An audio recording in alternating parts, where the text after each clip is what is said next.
ವಿವಿಧ ಯೋಜನೆ ಮತ್ತು ಕಾಮಗಾರಿಗಳ ಉದ್ಘಾಟನೆ ಹಾಗೂ ಶಂಕುಸ್ಥಾಪನೆ ಸಮಾರಂಭದ ಉದ್ಘಾಟಕರು ಕರ್ನಾಟಕ ಗಣ ಸರ್ಕಾರದ ದಾಖಲೆಯಲ್ಲಿ ತಮ್ಮನ್ನ ಸೇರಿಸಿಕೊಂಡಂತಹ ಕರ್ನಾಟಕದ ಸನ್ಮಾನ್ಯ ಮುಖ್ಯಮಂತ್ರಿಗಳಾದಂತಹ ಸನ್ಮಾನ್ಯ ಶ್ರೀ ಸಿದ್ದರಾಮಯ್ಯ ಸಾಹೇಬ್ರೆ, ವೇದಿಕೆ ಮೇಲೆ ಉಪಸ್ಥಿತಿರುವಂತಹ ಎಲ್ಲ ಅವರ ಸರ್ಕಾರದ ಗೌರವಾನ್ವಿತ ಸಚಿವರುಗಳೇ, ಎಲ್ಲ ಗುರುಗಳೇ, ನಮ್ಮ ಜಿಲ್ಲೆಯ ಉಸ್ತುವಾರಿ ಸಚಿವರಾದಂತಹ ಡಾಕ್ಟರ್ ಎಂ.ಬಿ. ಪಾಟೀಲ್ ರೇ, ವಿಜಯಪುರ ಮಹಾನಗರ ಪಾಲಿಕೆಯ ಪ್ರಥಮ ಪ್ರಜೆ ಮಹಾಪೌರರಾದಂತಹ ಶ್ರೀ ಎಂ.ಎಸ್. ಕರಡಿ ಅವರೇ, ವಿಜಯಪುರ ಜಿಲ್ಲೆಯ ಎಲ್ಲ ಗೌರವಾನ್ವಿತ ವಿಧಾನಸಭೆ ಹಾಗೂ ವಿಧಾನ ಪರಿಷತ್ತಿನ ಎಲ್ಲ ಗೌರವಾನ್ವಿತ ಸದಸ್ಯರುಗಳೇ,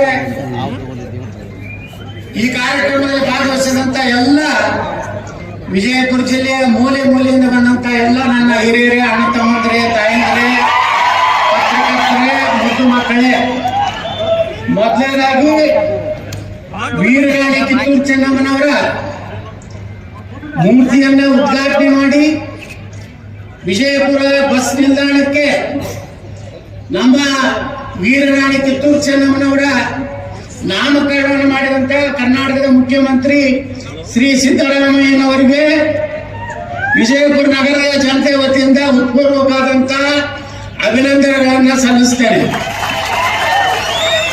ಅದಕ್ಕಾಗಿ ವಿಶೇಷ ಪ್ರಯತ್ನ ಮಾಡಿದಂತ ನಮ್ಮ ಜಿಲ್ಲೆಯ ಉಸ್ತುವಾರಿ ಸಚಿವರಾದಂತ ಡಾಕ್ಟರ್ ಎಂ.ಬಿ. ಪಾಟೀಲ್ರಿಗೆ ಮತ್ತು ನಮ್ಮ ಸಾರಿಗೆ ಸಚಿವರಾದಂಥ ಶ್ರೀ ರಾಮಲಿಂಗಾರೆಡ್ಡಿ ಅವರಿಗೆ ನಾನು ವಿಜಯಪುರ ಜಿಲ್ಲೆಯ ಜನತೆ ಪರವಾಗಿ ಹೃತ್ಪೂರ್ವಕವಾದಂಥ ಕೃತಜ್ಞತೆಗಳನ್ನು ಈ ಸಂದರ್ಭದಲ್ಲಿ ಸಲ್ಲಿಸ್ತೇನೆ.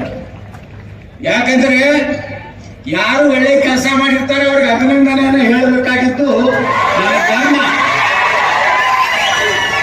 ನನ್ನ ಸಂಸ್ಕಾರ ಏನ್ ಕಲಿಸಿದೆ ಅಂದ್ರೆ, ಇವತ್ತು ಸಿದ್ದರಾಮಯ್ಯನವರು ಒಳ್ಳೆ ಕೆಲಸ ಮಾಡಿದಾಗ ಸರ್ಕಾರ ಕಾರ್ಯಕ್ರಮದಲ್ಲಿ ಅವರಿಗೆ ಅಭಿನಂದನೆಯನ್ನ ಗೌರವ ಕೊಡುವಂಥದ್ದು ನನ್ನ ಧರ್ಮ ಮತ್ತು ಕರ್ತವ್ಯ ಅಂತ ನಾನು ತಿಳ್ಕೊಂಡಿದ್ದೆ.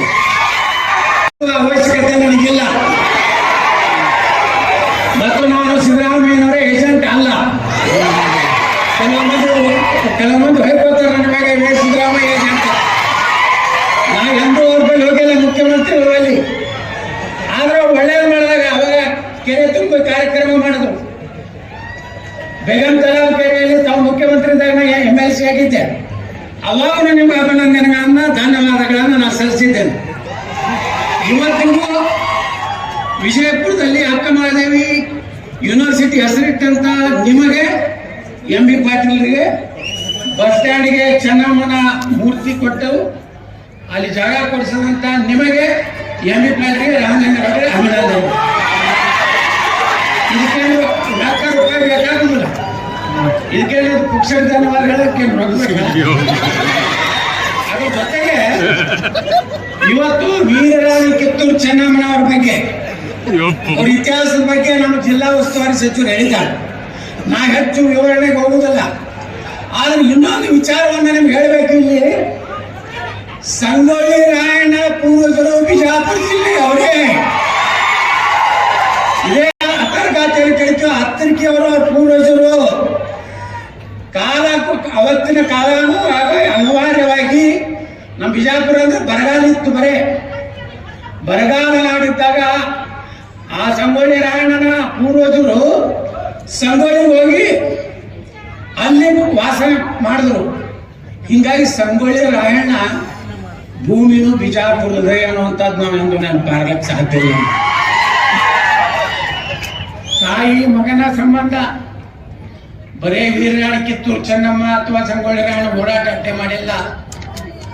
ಎಲ್ಲಾ ಜನಾಂಗದವರು ವೀರರಾಣಿ ಕಿತ್ತೂರು ಚೆನ್ನಮ್ಮನ ವಿಶ್ವಾಸದ ಪಾತ್ರದಲ್ಲಿರುವಂತಹ ಸುಮಾರು 7-8 ಜನ ಏನು ಥ್ಯಾಕ್ರೆ, ಬಹುಶಃ ಜಗತ್ತಿನಾಗ ಇವತ್ತು ಥ್ಯಾಕ್ರೆ ಒಬ್ಬ IAS ಇವಾಗ IAS ಆಫೀಸರ್ನ ಹೊಡೆದವ್ರು ಯಾರಪ್ಪ ಅಂದ್ರ ಹಂಟೂರು ಬಾಳಪ್ಪನವರು ವಾಲ್ಮೀಕಿ ಜನಾಂಗದವರು, ಸಂಗೊಳ್ಳಿ ರಾಯಣ್ಣ ಹಾಲಮತ ಸಮಾಜ, ಅದ್ರ ಜೊತೆಗೆ ಎಲ್ಲ ಸಮಾಜದವ್ರ ಒಡ್ಡರ ಎಲ್ಲಣ್ಣ ಅದಾನೆ, ಬಂಜಾರ ಸಮಾಜದವ್ರು ಅದಾರೆ. ಅದ್ರ ಜೊತೆಗೆ ನೋಡಿ ಸಂಗೊಳ್ಳಿ ರಾಯಣ್ಣ ಎಷ್ಟು ಪುಣ್ಯಾತ್ಮ ಅಂದ್ರೆ ನಮ್ದು ಕಾರ್ಖಾನೆಯ ಒಂದು ಕಷ್ಟದಲ್ಲಿದ್ದಾಗ ನಾನು ಮಾನ್ಯ ಮುಖ್ಯಮಂತ್ರಿಗಳು ಇಲ್ಲಿ ಇದ್ದಾರೆ, ನಾನು ಬೆಳಗಾವಿ ಅಧಿವೇಶನ ಹೋದ ವರ್ಷ ಮುಗಿಸ್ಕೊಂಡು ಸಂಗೊಳ್ಳಿ ರಾಯಣ್ಣನ ಒಂದು ಪವಿತ್ರವಾದಂತ ಗಲ್ಲಿಗೆ ಸಂತ ಸ್ಥಳಕ್ಕೆ ಹೋಗ್ಬೇಕಂತ ನಾವು ಹೋದೆ. ನನಗೆ ಆಶ್ಚರ್ಯ ಆಗಿದೆ. ಆ ಪವಾಡ ಪುರುಷ ಸುಪ್ರೀಂ ಕೋರ್ಟ್ನಲ್ಲಿ ನನ್ನ ಕಾರ್ಖಾನೆ ಕೇಸ್ ಇನ್ನ ಸಂಗೊಳ್ಳಿ ರಾಯಣ್ಣನ ಒಂದು ಪವಿತ್ರ ಭೂಮಿಯ ಒಳಗೆ ಕಾಲಿಡ್ತೈತೆ, ಸುಪ್ರೀಂ ಕೋರ್ಟ್ನಲ್ಲಿ ನಾ ಗೆಲ್ಲುವಂತ ಒಂದು ಆದೇಶ ಆಯಿತು. ನಾನು ಮಾದಪ್ಪ ಸಾಹೇಬ್ರನ್ನಾಗಿ ಮಾತಾಡ್ತಾ ಇದ್ದೀವಿ. ಈ ಒಂದಿನ ಹೋರಾಟಗಾರರು ಸ್ವಾರ್ಥಕ್ಕಾಗಿ ಎಂದು ಹೋರಾಟ ಮಾಡಲಿಲ್ಲ, ಕುರ್ಚಿಗಾಗಿ ಹೋರಾಟ ಮಾಡಲಿಲ್ಲ. ಇವತ್ತು ವೀರರಾಣಿ ಕಿತ್ತೂರು ಚೆನ್ನಮ್ಮನೊಡ ಗಟ್ಟಿ ನಿಂತಿರ್ಬೇಕಾದ್ರೆ ಸಂಗೊಳ್ಳಿ ರಾಯಣ್ಣ, ಹಂಟೂರು ಬಾಳಪ್ಪ, ಒಡ್ಡರ ಎಲ್ಲಣ್ಣ ಇವರೆಲ್ಲ ರೊಕ್ಕಕ್ಕಾಗಿ ನಿಲ್ಲಲಿಲ್ಲ, ಈ ದೇಶದ ಸ್ವಾತಂತ್ರ್ಯಕ್ಕಾಗಿ ಹೋರಾಟ ಮಾಡುವಂತ ಪುಣ್ಯಾತ್ಮರು. ನಾವು ಬರೀ ವೀರರಾಣಿ ಕಿತ್ತೂರು ಚೆನ್ನಮ್ಮ ಒಂದು ಜಾತಿಗೆ ಹೋಲಿಸ್ತೀವಿ ಅಲ್ಲ. 1857ಕ್ಕಿಂತ ಮುಂಚೆ ಭಾರತದಲ್ಲಿ ಒಬ್ಬ ಮಹಿಳಾ ಸ್ವಾತಂತ್ರ್ಯ ಹೋರಾಟಗಾರ್ತಿ ಯಾರಪ್ಪ ಅಂದ್ರೆ ಅದು ವೀರರಾಣಿ ಕಿತ್ತೂರು ಚೆನ್ನಮ್ಮ, ಕ್ರಾಂತಿವೀರ ಸಂಗೊಳ್ಳಿ ರಾಯಣ್ಣ. ಈಗ ಇಷ್ಟಕ್ಕೆ ಸಾಕಲ್ಲ, ಇನ್ನು ಮುಂದೆ ನಮಗೇನ್ ಬೇಕು ನೋಡ್ರಿ. ಸಂಗೊಳ್ಳಿ ರಾಯಣ್ಣವ್ರ ಗಲ್ಲಿಗೇರಿಸದಂತ ಎಲ್ಲ ಮಾತಾಡ್ತೀವಿ, ಆದ್ರೆ ಅವ್ರ ಕೂಡ 7 ಮಂದಿ ಗಲ್ಲಿಗೇರಿಸಿದ್ರು. ಎಲ್ಲ ಜನಾಂಗದವ್ರು 7 ಮಂದಿ ಪ್ರಾಣ ಕೊಟ್ಟರು. ನಗನಗತ ಹೆಂಗ ಭಗತ್ ಸಿಂಗ್ ಈ ದೇಶಕ್ಕೆ ನಗನಗತ ತನ್ನ ಗಲ್ಲಿಗೆ ಇರಿಸುವಂತ ಕಾಲದಲ್ಲಿ ನಕ್ಕೊತ್ತ ಪ್ರಾಣ ಕೊಟ್ಟ, ಹಂಗ ಸಂಗೊಳ್ಳಿ ರಾಯಣ್ಣ ಜೊತೆಗೆ ಸಂಗೊಳ್ಳಿಯ ರಾಯಣ್ಣ ರೋಗಣ್ಣವರು, ಇವರು ಸಂಗೊಳ್ಳಿ ರಾಯಣ್ಣ ರೋಗಣ್ಣವರ ಅಡ್ಡೆಸ್, ಬಾಳು ನಾಯಕ್ ಮಲ್ಲ ನಾಯಕ್ ವಾಲ್ಮೀಕಿ ಜನಾಂಗದವರು, ಬಸಲಿಂಗಪ್ಪ ಹನವರಟ್ಟಿ, ಕರಬಸಪ್ಪ ಬೆಳವಡಿ, ಭೀಮಾ ಜಿಡ್ಡಿಮನಿ ಹೊಗರ್ತಿ, ಕೆಂಚಪ್ಪ ಸಂಗ್ರೇಶ್ವ, ಅಪ್ಪೋಜಿ ನಾಯಕ ಸುತ್ತಗಟ್ಟಿ. ಇವರಿಗೆ 7 ಮಂದಿಗೆ ಒಂದೇ ದಿವಸ ಸಾರ್ವಜನಿಕವಾಗಿ ಗಲ್ಲಿಗೇರಿಸಿದ್ರು. ಜೀವಾವಧಿಗೆ ಶಿಕ್ಷೆಗೆ ಒಳಗಾದಂಥವ್ರು ರುದ್ರ ನಾಯಕ್, ನೀಲಾ ನಾಯಕ್ ಬೆಳವಡಿ, ಎಲ್ಲಾ ನಾಯಕ್ ಬೆಳವಡಿ, ಅಪ್ಪುಣಿ ತಿಗೊಳ್ಳಿ, ರಾಣೋಜಿ ಕೊಂಡ, ಮಜ್ಜಿಗವಾಡ, ಕೋನೇರಿ ಟೋಪಿನಕಟ್ಟಿ, ನೇಮಣ್ಣ ಕೊಡಚೋಳ. ನೋಡ್ರಿ, ಅವ್ರು ಯಾರು ಹೆಸರು ಇಲ್ಲ, ಅವ್ರದ್ದು ಎಲ್ಲಿ ಫೋಟೋ ಇಲ್ಲ, ಆದ್ರೂ ನಾವೆಲ್ಲ ಇವತ್ತು ನೆಮ್ಮದಿಯಿಂದ ಈ ದೇಶನಾಗ ಇರ್ಬೇಕಾದ್ರೆ ಅಂತ ಪುಣ್ಯಾತ್ಮನ ಪಾದ ಕಮಲಗಳಿಗೆ ನಾವು ನಮಸ್ಕಾರ ಮಾಡಿ ಇವತ್ತು ಈ ಕಾರ್ಯಕ್ರಮ ಸರ್ಕಾರ ಕಾರ್ಯಕ್ರಮ, ಇಲ್ಲೇನೋ ಟೀಕೆ ಟಿಪ್ಪಣಿ ಇರುವುದಿಲ್ಲ. ನಮ್ಮ ಮಾಧ್ಯಮದವ್ರು ಹೇಳ್ತಾರೆ ಯತ್ನಾಳ ಬಹಳ ಸಭ್ಯ ಮಾತುಗಳನ್ನು ಮಾತನಾಡಿದ್ರು. ಅದಕ್ಕೆ ನಾವು ಮಾನ್ಯ ಮುಖ್ಯಮಂತ್ರಿಗಳಿಗೆ ವಿನಂತಿ ಮಾಡ್ಬೋದೇನಂದ್ರೆ, ನಮ್ಮ ವಿಜಯಪುರ ನಗರಕ್ಕೆ ಇವತ್ತು ಸುಮಾರು 160 ಕೋಟಿ ರೂಪಾಯಿ ಒಂದು ಫ್ಲೈಓವರ್ ಆಗಬೇಕಾಗಿದೆ.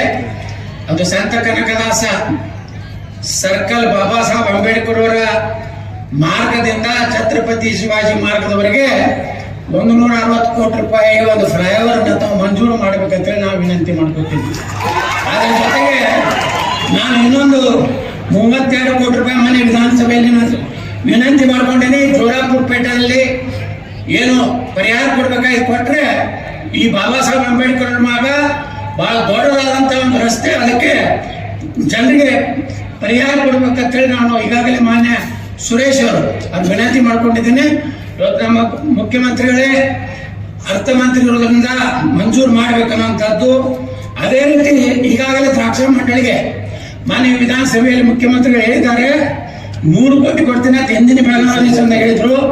ಮೊನ್ನೆ ಹೇಳಿದ್ರು ಬರೀ 10 ಕೋಟಿ. ಎಷ್ಟು ಬೇಕಾದ ಕೊಡ್ಲಿಕ್ಕೆ ನಾವು ರೆಡಿ ಮಿನಿಸ್ಟರ್ ಹೇಳಿದ್ದಾರೆ. ಹಂಗೆ ತಾವು ರೆಡಿಯಾಗಿ ನಾಳೆ ಬಜೆಟ್ ನಾವು ಕೊಡಬೇಕಂತ ಹೇಳಿ ವಿನಂತಿ ಮಾಡ್ಕೊತೇನೆ. ಅದೇ ರೀತಿ ಇಷ್ಟು ನನ್ನ ಬೇಡಿಕೆ ಹೆಚ್ಚಿಗೆ ಹೇಳಿಕೆ ಬಳಕ ನಾನು ಹೊದಿಸಲ್ಲ. ತಾವು ಅಭಿನಂದನೆ ಸಲ್ಲಿಸಿ ನಿಮಗೂ ಹೆಚ್ಚು ಚಪ್ಪಾಳೆ ಹೊಡೆಯೋದಕ್ಕೆ ಅಭಿನಂದನೆ ಸಲ್ಲಿಸಿ